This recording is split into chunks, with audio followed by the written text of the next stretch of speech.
Bloomberg Tech is live from coast to coast with Caroline Hyde in New York and Ed Ludlow in San Francisco. This is Bloomberg Tech. Coming up, Alphabet hits a record high as Google dodges the sale of Chrome in a key antitrust ruling. Plus, Apple benefits from Google's legal win but loses out on the AI talent wars again. We discuss the latest key researcher jumping to rival Meta. And the Rolls-Royce CFO joins us stateside as the British engineering giant goes after AI-fueled data center demand for power tech. But first, we check in on these markets that power higher on the day, Ed. Reprieve from yesterday's sell-off as we see bond yields come back a little bit. And we focus on, well, pretty woeful data when it comes to the jobs data. But does that mean the Fed can indeed cut? We're up more than a percentage point. But dig into the individual movers because they're big. Yeah, our top story is Google. The key headline that you need to know is that they will not have to divest or sell Chrome. They will be allowed to continue paying, in particular Apple, $20 billion per year for placement of search. But there is a lot that they're still required to do in the remedy section of that key antitrust ruling. The stock for Alphabet, parent of Google, on track for its biggest jump since April, record high. Apple is also pushing a lot higher. Later in the program, we'll go into detail. Let's start with the Google piece and bring in our guest, Caro. Yeah, let's bring in Sarah Forden because we want a blow-by-blow account about what the legal win is here. You're in D.C., our legal team leader. Sarah, just walk us through why there seems to be such a win for Alphabet. Yeah, absolutely. I mean, this was a huge win because primarily, the judge in the end didn't give Google much more than a slap on the wrist. And there was a lot of fear and concern that this was going to completely reshape the tech market, the search market. And instead, it's almost status quo. I mean, they don't have to break off Chrome. They can keep paying the money to Apple to be a default search engine. But the only caveat there was that it can't be exclusive. So that opens up things for Apple a little bit more. And they have to do some data sharing, but it's very limited. It's a one-time shot at sharing the data, and it's just search data, not advertising data. So they're still looking at how that's going to work technically, and they'll have to report back to the judge. But at the end of the day, it's not a huge change or a huge blow for Google. Sarah, Google's response and its statement was celebratory, basically, and that largely focuses on Chrome. They do note in the data sharing part their concern is privacy because they don't want to share data with rivals like Perplexity, OpenAI, DuckDuckGo, etc. There's still some mechanics here. September 10th is a key date.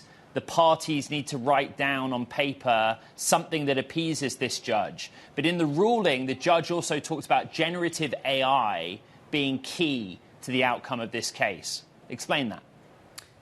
Yeah, so that was very interesting because the way the judge handled the initial trial and even the remedy portion of the trial made a lot of people think that he was going to be much tougher. But at the end of the day, his ruling was very conservative. And he said the main reason was that he said that generative AI is really changing the shape of the market. And he didn't want to get out ahead of that.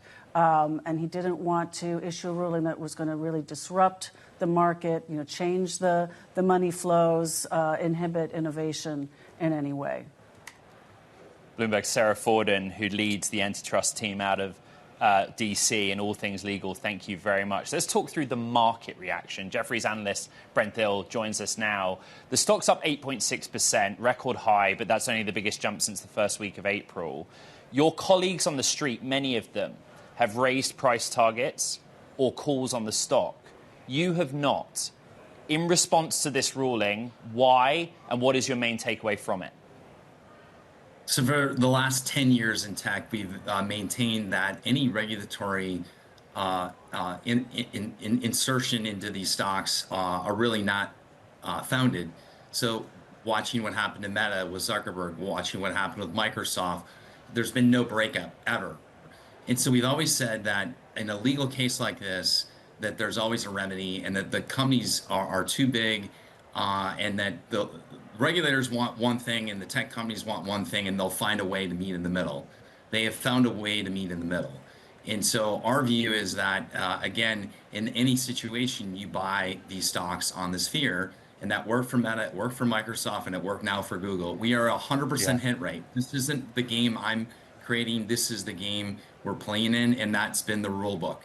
So our view is like there's been no change. This company's growing their EBITDA at a mid to high teen multiple, and the stock's trading at 14 times, and it traded at 12 times just a few months ago. So there's really no knee-jerk reaction from us, because the reaction for the last 10 years has been the same reaction on any legal case that we've had when we talk to our clients, which is they'll figure out a way, and the inherent value is higher for what they're doing than what the street is embedding. Well, Brent, so, now no real change.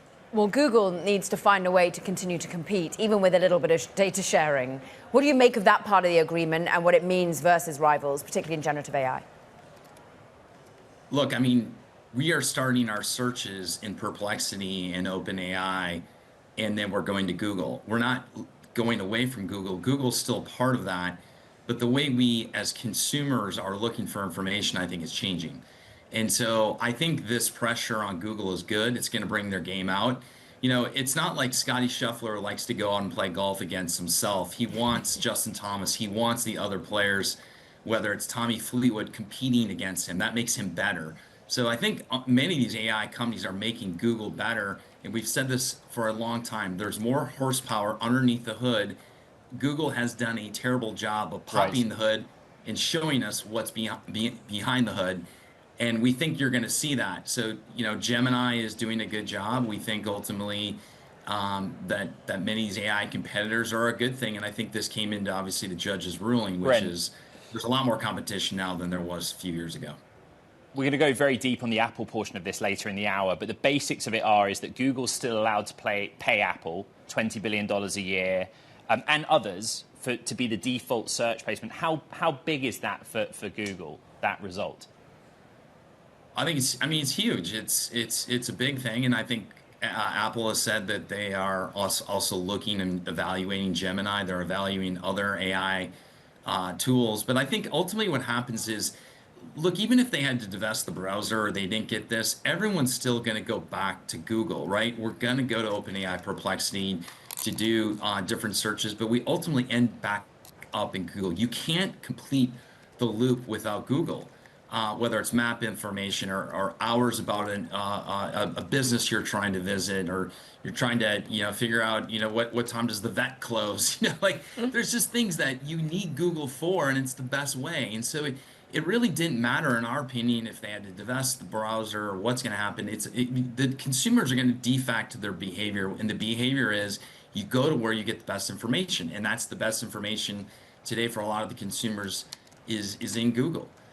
So again, I think the world is shifting. There's no question. I think this pressure is going to be good. But I think, again, if you take a picture of a car in California, which I did for my son, and you want to figure out where a Toyota 4Runner with different colors is at, in Gemini, it will tell you the dealerships where that car is available. In Perplexity or ChatGPT, it'll just tell you the dealerships. It won't tell you where the exact car can be found. So I think there's examples of where Gemini is actually better than the other systems. And again, we're going to have multiple agents. We're going to have multiple AI systems that we all embrace, that work in concert with each other. And again, I think that's what we're seeing in our survey work. When you talk to your own usage, when you talk to your friends, we're using multiple tools. Brent, this isn't going to reduce the need for Google. We're at your price target for Alphabet, I believe. So do we see ongoing growth for Alphabet? You seem to be talking a very bullish case for why it's going to win out in this competition. Yeah, I mean, stock's up 22% now, and it's outperforming Amazon and many of the other names. The sentiment and AI was too negative, and on this court ruling, it was too negative. So we've had a nice snapback, and again, as we've seen in many cases, like Oracle's up 50, stock gave back 15 points recently. I mean, I would say that I think clearly stock's reflecting a lot of the good news now, and that's honestly kind of, again, where our price target was set. So we didn't predict this, but I certainly think there, again, just go back to the playbook for the last 2 decades in tech. The rule is every time going forward, in every conversation we have going forward with you guys, the big tech investigations lead to basically nothing. and they are great buying opportunities. And it's been that case for 2 decades. So that's what I think we've got to continue to take away. Right. Big tech's trying to help consumers, government's trying to protect, and they ultimately find a way to have peace in this new AI world. And I think that's exactly what we got.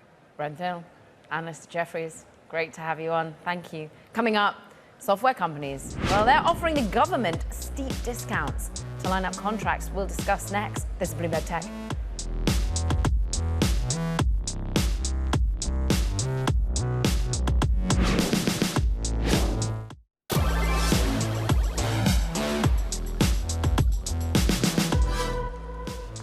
ServiceNow is aiming to boost its contracts with the US government by offering federal agencies discounts of as much as 70% on its software. Bloomberg's Brody Ford breaks the story and joins us now. ServiceNow wants adoption of its AI tools, right? But just explain the mechanism. What does a federal government agency need to do to get that 70% discount?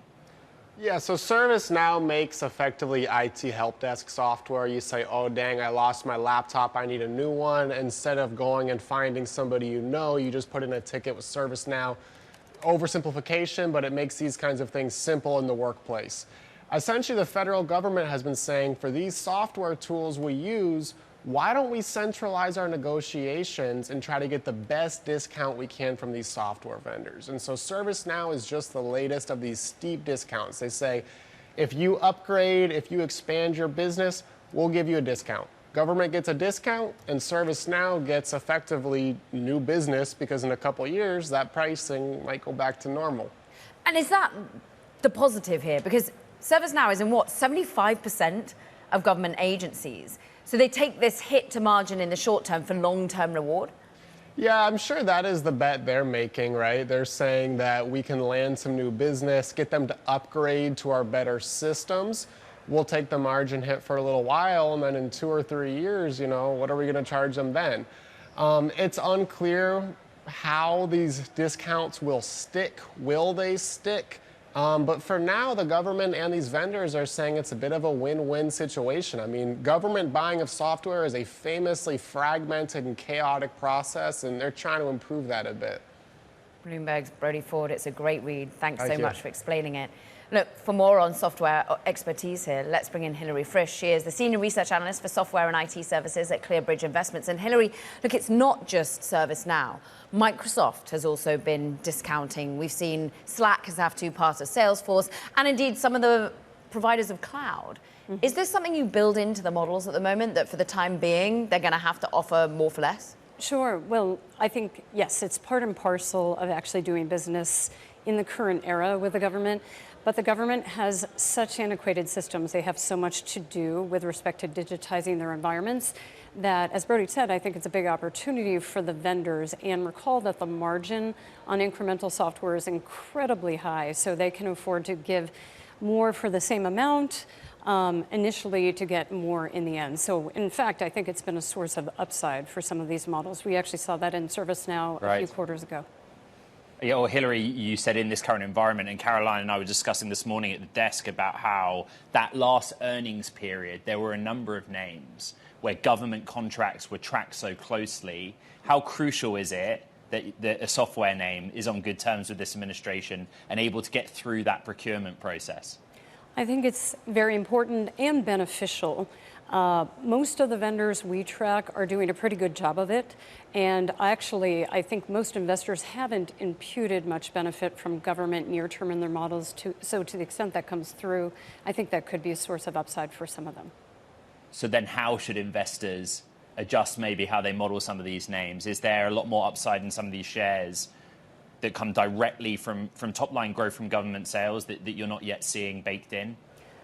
Over time, yes. Over time, potentially next quarter. I don't think that's an immediate term phenomenon for many, but we saw Salesforce had booked a $100 million government contract recently toward the end of the quarter. That's actually very small relative to the total, but it's indicative of a thawing. It's an indicative of the government starting to purchase following DOGE cuts where the vendors saw some immediate term pain in the prior few quarters. And that's important considering we've got Salesforce numbers coming out after the bell on September the 3rd. And I'm interested, so today, I'm interested in the growth or the winners and losers here. Because in many ways, Salesforce has been beaten up this year, unlike many other tech names, because we're worried that it's losing out to Gen AI competitors. Is that something you're seeing? Yes, the entire SaaS complex has been really beaten up on investor concerns over disintermediation. And it's funny, we've seen rolling recognition of Gen AI beneficiaries, starting with semis and hardware, data center power, hyperscalers, et cetera, most recently the data platform names, but SaaS has been left behind. And I believe in that vein, investors are assuming that SaaS is very much a zero-sum game, meaning for any Gen AI winner, there are going to be multiple incumbent losers. But there are a few things I think about when thinking through that, which I'd be happy to discuss. One of them is that over the next 5 years, we're going to see so much more opportunity in software and even in SaaS than we've been seeing. There's going to be far more workloads to address, far more software written, and the incumbents who are moving quickly and executing will be a big part of that. Right.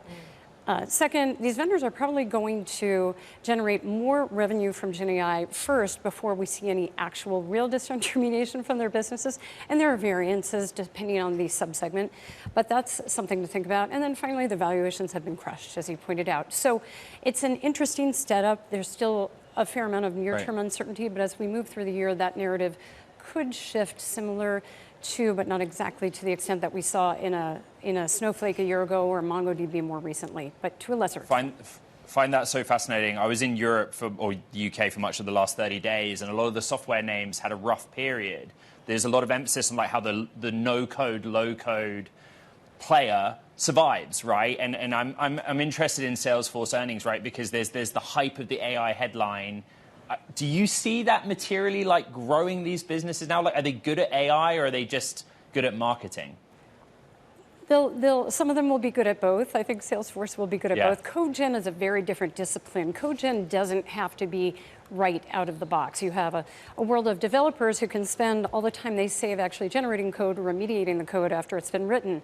When something is customer facing or even broadly employee facing, it has to be accurate, secure, compliant, trusted. It can't run off the rails. It can't expose proprietary data or expose the organization to liability or security vulnerabilities. So that just translates to slower adoption in the enterprise in particular and commercial organizations. But the incumbents have incumbency advantages, they have delivery and distribution advantages, they have a lot of hooks into every system, they can make things work together, they own the workflows, the data fabric, the business logic. There's a lot there that they can work with and impute AI on top of it. So it just means they have a fighting chance, and they're moving a whole lot faster this time around than they did in cloud, but it's going to take time. Right. We're not going to see it immediately. It'll take time. Henry Frisch, deep insight. We thank her, Senior Research Analyst for Software and IT Services at ClearBridge Investments. Ed. All right, coming up, Shlomo Kramer, CEO of Cato Networks, joins us to talk about the company's first ever acquisition and the expansion of its latest funding round. That's next. This is Bloomberg Tech.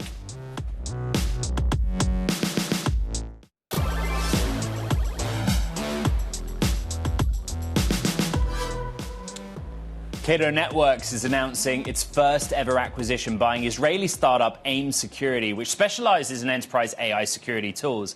Going to bring in Cato CEO Shlomo Kramer. And, you know, this is interesting. You've been on the show regularly throughout the year. We've talked about M&A, and now you've done some. What's the rationale here? Well, the rationale is that AI transformation is going to dominate enterprise investment in the next decade. It's going to be bigger and faster and more impactful from a business perspective than even digital transformation. And it creates a huge security challenge because it's a completely new security stack that needs to listen to all these tens of thousands of conversations in plain language and decide what is appropriate for the enterprise according to some policy. So this is a whole new category in security. It's going to be huge.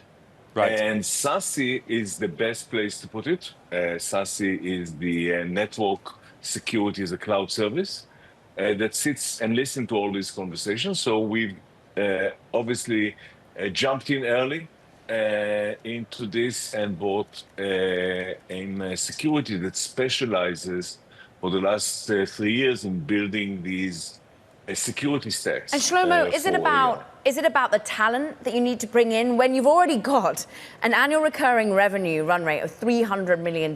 You're building fast too. Why couldn't you do it organically? Because the market is happening at a rate that is unprecedented. There's huge pressure both from the board that sees AI as a most important business initiative, as well as from employees that sees AI as the most important productivity initiative. And the CISO that, as we talked last time, is in a predicament as it is from a budget and from operational, from an agility perspective, now has to face AI and needs to deliver a secure journey, and they need to do it now. So developing 3 years now, what AIM has developed in the last 3 years is not going to cut it. Enterprises need it now and need a broad solution and a deep solution, and that's what we bring them. Shlomo, we only have a minute left, but a crew's come in and given you an additional $50 million on top of the $350 you did in June. Did you need the money for this piece of M&A, or why are you taking that extra capital? Because we can. Because I think that with this acquisition, Cato is becoming even more exciting to investors, and we always have a second closing planned, and we have enough cash in the bank to get to profitability without compromising our aggressive growth targets with or without these $50 million. But showing a stronger balance sheet is always a good thing. Certainly it is. Shlomo Kramer, it's always great to catch up with you, co-founder, CEO of Cato Networks, as it makes its first ever M&A. Meanwhile, coming up, we speak with Rolls-Royce CFO Helen McCabe amid a global shift in tariffs, a rise in defense tech investments, and the search for new energy opportunities. It's going to be a broad conversation. You've got to stick with us for it. This is Bloomberg Tech.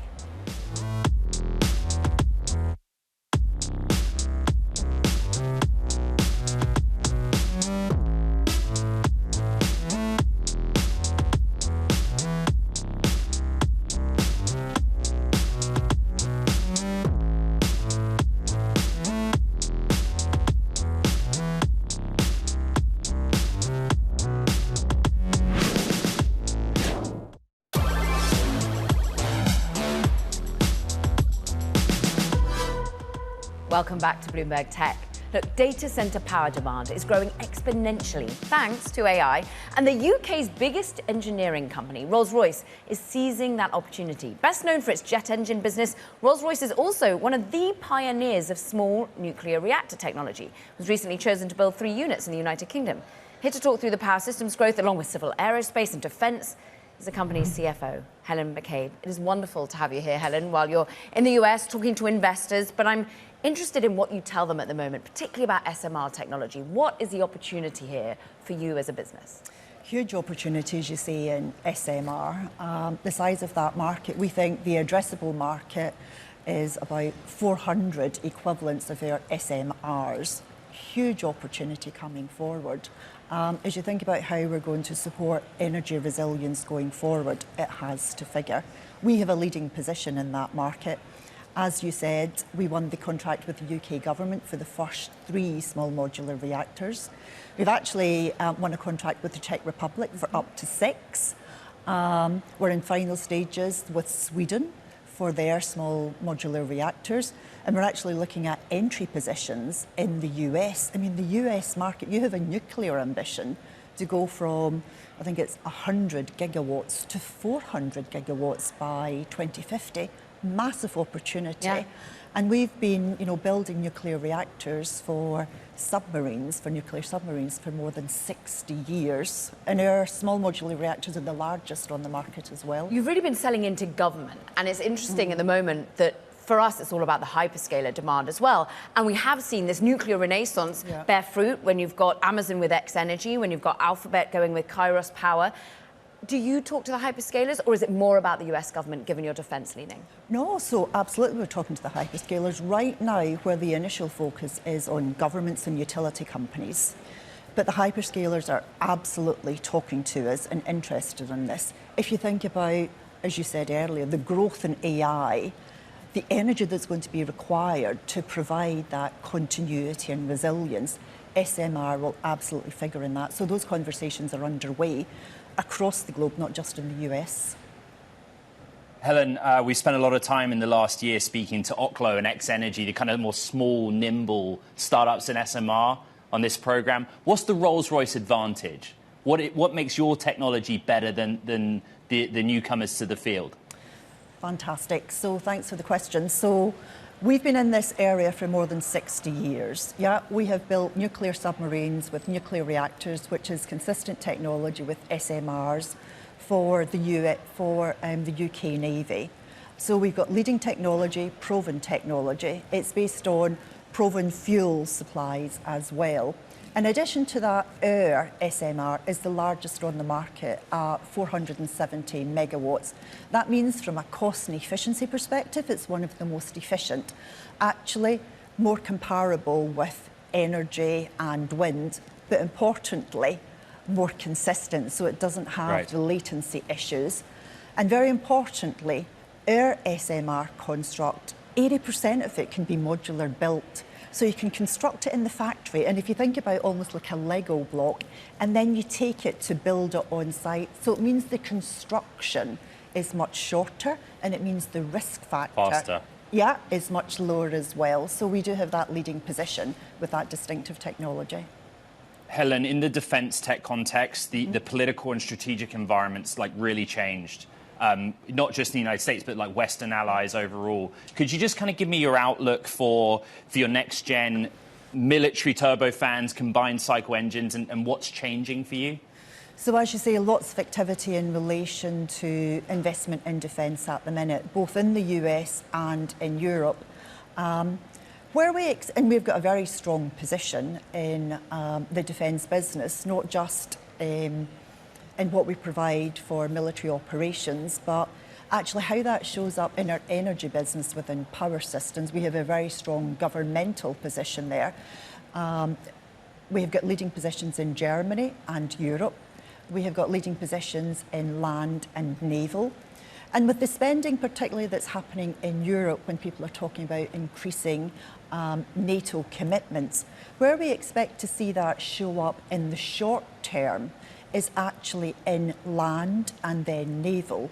In our power systems business, that governmental business is 25% of our revenues. So we're very well positioned, to support that growth and to capture those opportunities going forward. So short term, that's where we see it will show up, and longer term, we expect to see it show up in our defence business, but very exciting. I mean, talk to us about the positioning for the long-term opportunity here, because you're the CFO, you're thinking about how to finance all of this. There has been some reporting around the SMR part of the business. Maybe you think of outside funding, even talk of an IPO of that unit. What are you thinking about longer term to finance all of this? So SMR, we're not IPOing that, just to be clear. So we're investing right now to support growth across all of our businesses. But if I maybe focus on the governmental business, just within the last 6 weeks, we've actually invested more than £100 million in the US alone to support the growth of expanded production, be that in defence or data centres. Do you have to, because the administration invests more in the US? No, the US is an important market for it. It is very important that we continue to grow our position here. It's one of our home markets, so it's the right thing for us to do. But across our business, since we put our transformation together, we've actually increased investment each year, while we've delivered this results. And we're investing now for the longer term. Some of the investments that we're doing in our defence business, the platforms and the programmes won't come into operation until the 2030s. So the long-term growth is happening right now. Helen, Rolls-Royce is so aligned with Airbus, but the strategy of this present administration is to use Boeing as like a negotiating tool, in international markets. How do you see that playing out? Do you participate in a US administration that's focused on Boeing if you're so close to Airbus? By the way, massive aviation nerd. Like, I care about the propulsion as well as the fuselage, which aircraft I'm on. I mean, so what I'd say is we have got a very good and strong relationship with the US administration. And we've got a very good relationship with Boeing and Airbus. So that's how we lead into that. We've had a presence in America for more than 100 years. We have got 5,000 people across 26 states that work for Rolls-Royce. It is one of our home markets. So that is how we approach those relationships with the administration in the US. And it has worked incredibly well, and it will remain a very important market for us going forward. Helen McCabe, CFO, Rolls-Royce, thank you so much for joining us on Bloomberg Tech. Let's get back to our top story, and that is Google. It does not have to divest Chrome. The shares are up almost 9%, biggest jump since April, record high. There's a second part to the story, which is that Google is able to continue paying partners for placement of search. Apple is the main part of that story. Its shares are also higher. And in the balance and remainder of the show, we're going to go out to Bloomberg's Mark Gurman and understand the Apple piece of this story. What else is coming up, Cara? Oh, plenty more, particularly when it comes to funding. And in the world of generative AI, the CEO of You.com joining us to discuss the company's latest $100 million funding round. This is Bloomberg Tech.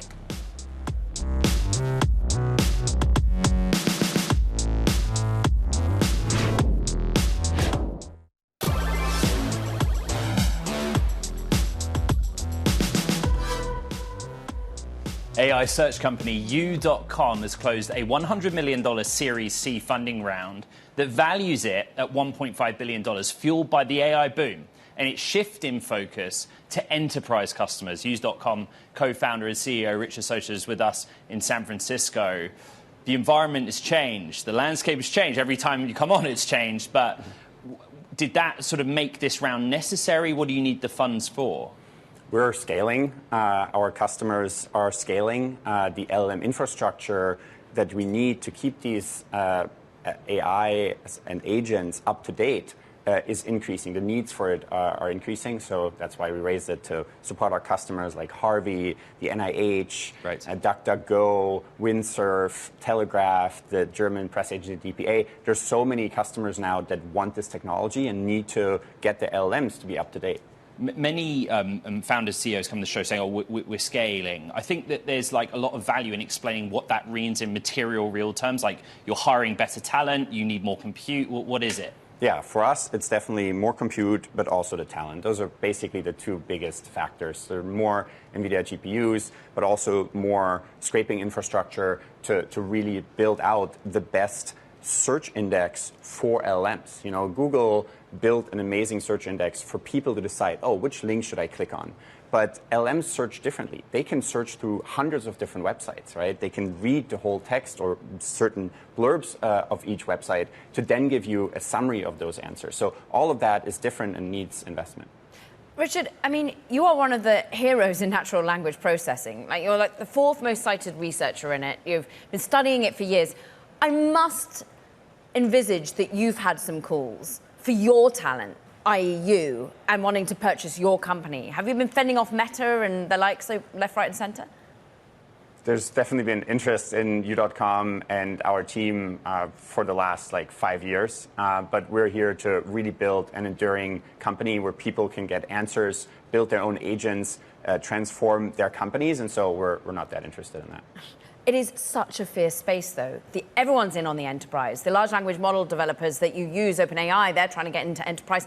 And just recently, the Judge Meta ruling on Alphabet, for example, and the fact that they're going to have to share data. How does that benefit you? Because you started your journey in AI search. Yeah, I think in consumer, there will be a few, usually monopolies or duopolies, right? But in enterprise, there's so much open space, right? There's so many different companies that need up-to-date information to make their LLMs more productive over both web data, but also internal search, internal data. And you need to have all of that be composable as an API infrastructure. And so that's kind of what we're focused on, and where we think that is indeed the killer app for LLMs, is that productivity in enterprise. our executive producer, Jackie Lopez, was talking about how it's just beautiful timing having you on the show today. Let's be honest about it, with the Google decision last night. It's coincidence. I was trying to think, what is Richard Socha's thing? And you've always been basically talking about Google in the context that people are building different and better stuff, and both consumers and enterprises are more open to using a different technology. I think that's a fair summary of your position. Yeah. But how has the ruling changed things, against your ideology of recent years? So in many ways, it's a good ruling. Now, of course, as a startup, when this ruling will really come into effect is important. They might appeal the ruling. It'll take years probably for it to really materialize. That's infinity in AI and startup time. So we're still just focused on building the best APIs and also end-to-end solutions for our customers. And we don't really think this will materially affect us over the next 2 or 3 years. Now, of course, it will affect other consumer companies. But again, in many ways, this is an index that was built for people to decide which blue link to click on. AIs and people, through their AIs and through their agents, will search very differently in 2 to 3 years. What's interesting is one of your clients that we just showed is DuckDuckGo, and it's all about search. So how does its end exposure affect you, and how do you think about continuing to serve other AI winners or broadening out to more of the blue chips as well? Yeah, I think the values of privacy are actually very useful for both consumers and for enterprise. And so we're really excited to keep partnering with companies like that both want to get search results, but also feed those search results into LLMs. And we're doing that over 1 billion times a month. There's actually no other AI startup I know of that is at that scale. 1 billion times where our answers either are shown directly to a user or are given to an LLM to then majorly affect what that LLM says. In fact, I would say that many people underestimate that whole search infrastructure layer, whereas the LLMs themselves are going to get commoditized more and more. There's open source pressure for them. But the search, you can't open source a search index. We want to thank you, Richard Socha. Wish we had more time. CEO and co-founder of You.com. Fascinating fundraise, fascinating business model. Come back soon, we hope. Coming up, Apple. Well, it's climbing today as the judge rules that Alphabet won't have to sell its Chrome browser. We reveal the Apple impact next. This is Bloomberg Tech.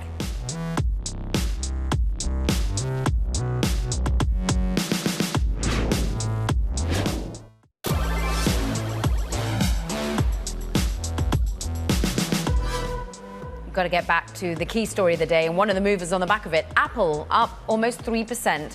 That's as it rises alongside Alphabet. The court, of course, ruling that Google can continue to pay partners for keeping Google's search on their operating system. Some more on Alphabet's impact on Apple. Let's get to Mark Gurman. It is a big lift, and it's a relief because it helps Apple's bottom line. It's a relief for Apple, it's a relief for Google, but it's also a relief for the whole technology industry, right? The US government is scrutinizing all of them. Meta, Google, Apple, of course. You have the European Union involved. Obviously, that's separate, but this ruling yesterday set some pretty nice precedent. Don't forget, Apple, they're going to trial in a couple of years now for what they've done to consumers according to the US government, right? So if Google's getting off scot-free for things that probably are much worse than what Apple has done, in my viewpoint, I think Apple's going to be okay in a couple of years too. So that long-term headwind, that's been reduced, but also the short-term headwind of losing potentially $20 billion a year from this Google deal, that's also been mitigated. Well, Mark, just really quick, because I also want to get to a story you broke yesterday. It's the services part of Apple's business that the street's focused on this morning in the context of the Google ruling. Yeah, that's exactly right. I mean, like I said, the Google deal right now brings in over $20 billion a year for Apple, and that's just one of two $20 billion per year potential headwinds. The other is the App Store. Obviously, the EU is trying to rip up the business model there. You have a judge in California who ruled that developers can spin users towards the web to complete transactions, which obviously means Apple loses its 15 to 30%. So the services business, nearly half of it was potentially under fire over the next 12 months. Now the Google one's resolved. We'll see what happens with the App Store. What's interesting is Judge Mehta basically said generative AI has changed the game here. Generative AI is changing the game when it comes to talent. And just talk to us about how we really are seeing Apple lose out in that respect, it feels like. Well, there's a talent war right now, and Meta is leading the pack. You have OpenAI and Anthropic in there. They're all trying to hire each other's top academics and researchers in the AI space. A little edge can do a lot. The big question for me is how quickly does this stuff all become commoditized? And Apple's bet is, well, pretty soon, because they are working on some extensive AI partnerships right now, and they've been looking at a number of companies to acquire, so they believe they're going to play in here too. But for now, they're bleeding talent on an almost weekly basis or every 2 weeks. I have a story coming out between 2 and 5 different major AI players at Apple leaving for Meta. Yesterday, I had a story about 4 departures over the last week or so, including the head of AI robotics research going to Meta to their new robotics department. You also have 2 people going to OpenAI and another person going to Anthropic. And a lot of the people on Apple's LLM team, they're interviewing out. So you're going to see more departures in the near future. But for now, Apple's looking at ways to replenish that talent pool by buying or partnering.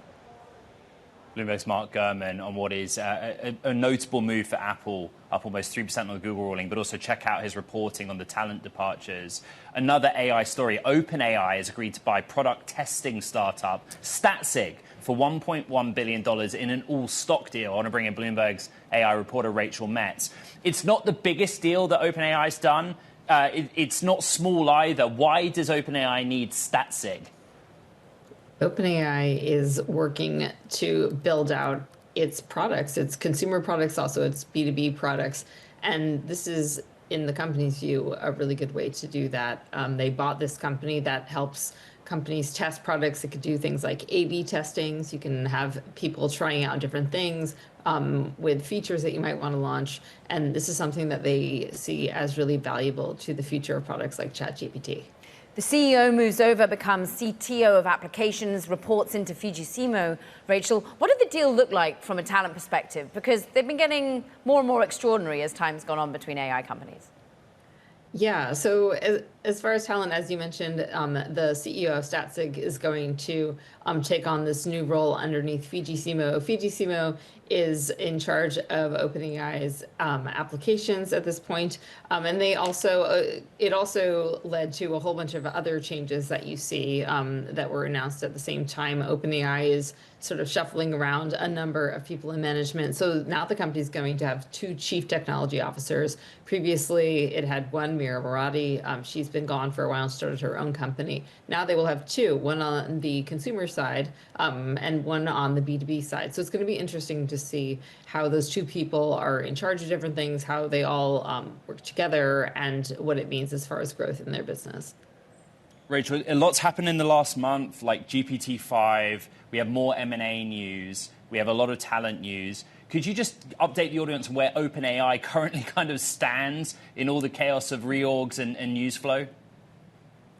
I mean, a lot has been going on, and I suspect we will see more. I mean, we have to remember that this is a company that's undergoing a lot of change. It's not a young company at this point. I mean, it's been around for about 10 years. However, things have been changing very rapidly over the past few years, and ChatGPT is continuing to grow and grow and grow. It's got over 700 million users, weekly users at this point. So I would expect to keep seeing things move around as the company continues to try to figure out what's going on, and as the industry continues to shift with other companies such as Meta trying to poach people, paying extremely large amounts of money for employees. It's going to be an interesting ride.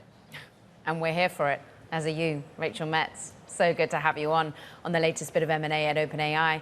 Meanwhile, that does it for this edition of Bloomberg Tech. But Ed, we've got to look into what the market's been up to. It has been a bounce back since yesterday. Yeah, NASDAQ 100, bounce back, whether it's short-lived or not. Apple and Alphabet, the main stories. Apple, I think, is kind of big. Like, it's a strong reaction on a stock where a standard deviation, okay, forgive me for that one sigma move is 2%. We'll keep tracking the top story. Recap on the podcast. We've had some absolutely terrific conversations today on what has been a massive story. From San Francisco and New York, this is Bloomberg Tech.